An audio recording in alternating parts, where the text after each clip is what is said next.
സന്ദീപ് വാര്യർ ബി.ജെ.പിയിൽ നിന്ന് കോൺഗ്രസിലെത്തിയതിനു ശേഷം സന്ദീപ് വാര്യർക്കുണ്ടായ മാറ്റങ്ങളെക്കുറിച്ച് കഴിഞ്ഞ കുറേ നാളുകളായി നമ്മൾ സംസാരിക്കുകയാണ്. അതായത് സന്ദീപ് വാര്യർ കോൺഗ്രസിലിരുന്നു കൊണ്ട് ബി.ജെ.പിയെ വളർത്താൻ ശ്രമിക്കുന്നു എന്നുള്ള പല ആരോപണങ്ങളും പലപ്പോഴായി കോൺഗ്രസിനകത്ത് നിന്ന് തന്നെ പലരും പറയുന്നതായി സ്ഥിരീകരിക്കാത്ത ചില ആരോപണങ്ങൾ പുറത്തു വന്നിരുന്നു. എന്നാൽ സന്ദീപ് വാര്യർ ബി.ജെ.പിയിൽ നിന്ന് പോയതിനു ശേഷം, അതായത് ബി.ജെ.പി വെറുപ്പിൻ്റെ ഫാക്ടറിയാണെന്നും മോദി വെറുപ്പിൻ്റെ നായകനാണ്, നേതാവാണ് എന്ന് പറഞ്ഞതിന് ശേഷവും കോൺഗ്രസിലേക്ക് ഒരുപാട് വാഗ്ദാനങ്ങൾ വാങ്ങിക്കൊണ്ട് ബി.ജെ.പിയിൽ നിന്നാൽ താൻ പ്രതീക്ഷിക്കുന്ന കാര്യങ്ങളൊന്നും നടക്കില്ല എന്ന് വാര്യർക്ക് കൃത്യമായി മനസ്സിലായതുകൊണ്ട് നേരെ തന്നെ വാര്യർ പോയത് സ്നേഹത്തിൻ്റെ കടയിലേക്കാണ്. അവിടെ ഒരുപാട് പഞ്ചസാര കിട്ടുമെന്ന് വാര്യർക്ക് മനസ്സിലായി കാണും, അല്ലെങ്കിൽ വാര്യരെ ആരെങ്കിലും ബോധ്യപ്പെടുത്തി കാണും. അതുകൊണ്ടായിരിക്കും സന്ദീപ് വാര്യർ ചാടിത്തുള്ളിക്കൊണ്ട് കോൺഗ്രസിലേക്ക് പോയത്. CPM-കാർ വാര്യരെ എടുത്തില്ല എന്ന് മാത്രമല്ല, ഈ പരിസരത്ത് പോലും കാണരുത് എന്ന് താക്കീതും നൽകി. ആദ്യം CPM-ലേക്ക് പോകാനായിരുന്നു വാര്യർക്ക് താല്പര്യം. പക്ഷേ അത്തരം താല്പര്യങ്ങളൊക്കെ മുളയിലെ CPM നുള്ളിക്കളഞ്ഞു എന്നുള്ളതാണ് യാഥാർത്ഥ്യം.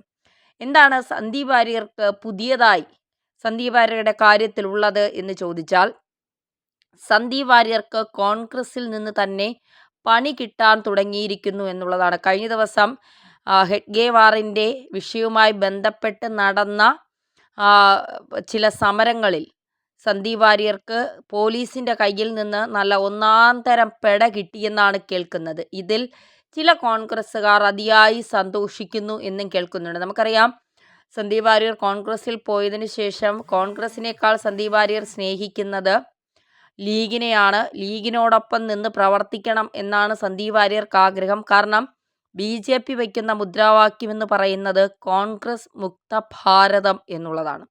കോൺഗ്രസ് മുക്ത ഭാരതം എന്ന് ബി.ജെ.പി മുന്നോട്ട് വയ്ക്കുന്ന ആ നിലപാട് ശരിയാകുന്ന രീതിയിലേക്കാണ് കോൺഗ്രസ് ഇപ്പോൾ മുന്നോട്ട് പോകുന്നത്. കോൺഗ്രസ്സിന് പതനങ്ങൾ മാത്രമാണ്. മണ്ടത്തരം വിളമ്പുന്ന ഒരു പ്രതിപക്ഷ നേതാവാണ് കോൺഗ്രസ്സിനുള്ളത് എന്നുള്ളത് എല്ലാവരും തിരിച്ചറിഞ്ഞു. മാത്രമല്ല, ലോകത്തിൻ്റെ പല രാജ്യങ്ങളിൽ ചെന്നിരുന്ന ഇന്ത്യ വിരുദ്ധമായ കാര്യങ്ങൾ പറയുകയും ഇന്ത്യയെ നാണം കെടുത്തുകയും ചെയ്യുന്ന ഒരു പ്രതിപക്ഷ നേതാവ്, പേര് രാഹുൽ ഗാന്ധി. ആളുകൾ വളരെ ബുദ്ധിമാനായതുകൊണ്ടും വിവേകമില്ലാത്തതുകൊണ്ടും ബുദ്ധിശൂന്യത കൊണ്ടും പപ്പുമോൻ എന്ന ചെല്ലപ്പേരിട്ട് വിളിക്കുന്ന രാഹുൽ ഗാന്ധി.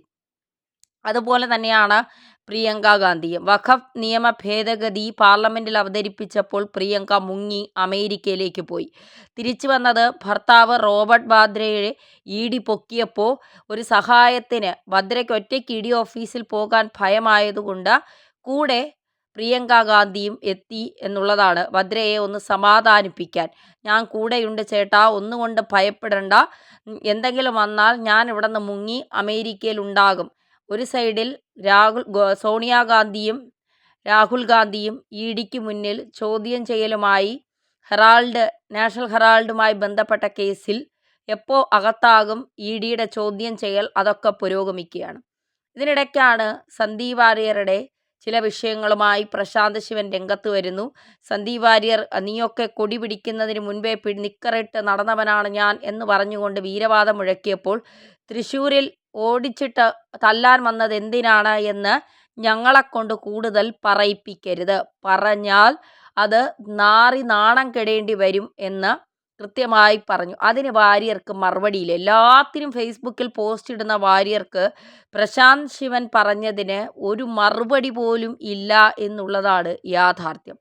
എന്തായാലും സന്ദീപ് വാര്യരുടെ കാര്യം കോൺഗ്രസിനകത്തും വലിയ പരുങ്ങലിലെന്നാണ് ചില സൂചനകൾ പുറത്തു വരുന്നത്. അതായത് കോൺഗ്രസിൻ്റെ ജനറൽ സെക്രട്ടറി ആക്കി മാറ്റാം എന്ന് പറഞ്ഞുകൊണ്ടാണ് സന്ദീപ് വാര്യരെ കോൺഗ്രസിലേക്ക് ക്ഷണിക്കുന്നതും പാലക്കാട് തിരഞ്ഞെടുപ്പിൽ ബി.ജെ.പിയെ തോൽപ്പിക്കാനുള്ള കരുക്കൾ സന്ദീപിനെ കൊണ്ട് തന്നെ നീക്കണമെന്ന് കോൺഗ്രസ് തീരുമാനിച്ചതും. അത് അവർ വിചാരിച്ചതുപോലെ തന്നെ ആ പ്ലാനിങ് നടന്നു എന്നുള്ളത് ഒരു യാഥാർത്ഥ്യമാണ്. കോൺഗ്രസ് പാലക്കാട് ജയിച്ചു. പാലക്കാട് രാഹുൽ മാങ്കൂട്ടത്തിൽ MLA ആയി വരികയൊക്കെ ചെയ്തത് നമ്മൾ കണ്ടതാണ്. പക്ഷേ നിലമ്പൂരോ ഷൊർണൂരോ തൃശ്ശൂരോ എവിടെയെങ്കിലും തനിക്ക് സീറ്റ് വേണമെന്നുള്ള ഒരു നിലപാട് കൂടി കോൺഗ്രസിൻ്റെ മുന്നിൽ സന്ദീപ് വാര്യർ വച്ചു എന്നാണ് ഇപ്പോൾ പുറത്തു വരുന്ന വിവരങ്ങൾ.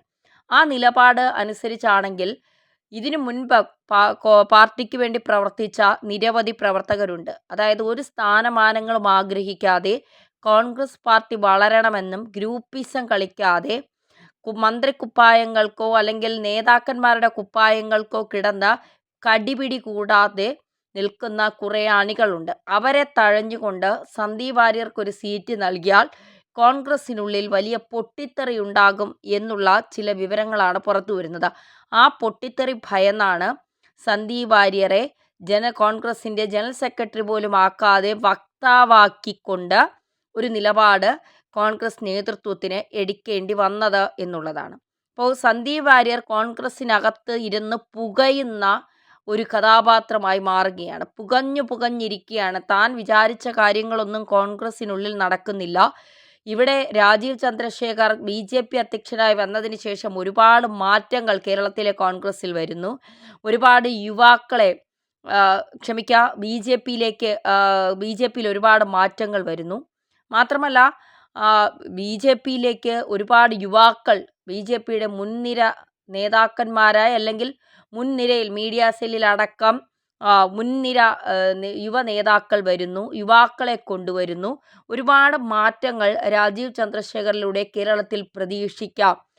കേരളത്തിലൊരു സർജിക്കൽ സ്ട്രൈക്ക് മോദി അമിത്ഷായും ചേർന്ന് നടത്തിയത് വെറുതെ ആകില്ല എന്നുള്ള ഒരു കൃത്യമായ നിലപാട് രാജീവ് ചന്ദ്രശേഖറിലൂടെ നമുക്ക് മനസ്സിലാക്കാൻ സാധിക്കുന്നുണ്ട്. BJP അനുദിനം വളർന്നുകൊണ്ടിരിക്കുന്ന ഒരു പാർട്ടിയാണ്. അത് BJP വിരുദ്ധരായിട്ടുള്ള ആര് പറഞ്ഞാലും അത് എതിരില്ലാത്ത കാര്യം തന്നെയാണ്. ശത്രുക്കൾ പോലും സമ്മതിക്കുന്ന കാര്യമാണ്. BJPയുടെ വളർച്ച അനുദിനം വളർന്നുകൊണ്ടിരിക്കുന്ന ഒരു പാർട്ടിയാണ് BJP എന്നുള്ളത്. അപ്പോൾ BJPയെ തകർക്കാൻ കഴിയില്ല, ഇനി ഒട്ടുമേ കഴിയില്ല എന്ന് സന്ദീപ് വാര്യർ തിരിച്ചറിയുന്നു. കോൺഗ്രസിലും ചില പൊട്ടിത്തെറികൾ സന്ദീപ് വാര്യരുടെ പേരിൽ നടക്കുന്നു എന്നാണ് പുറത്തു വരുന്ന റിപ്പോർട്ടുകൾ.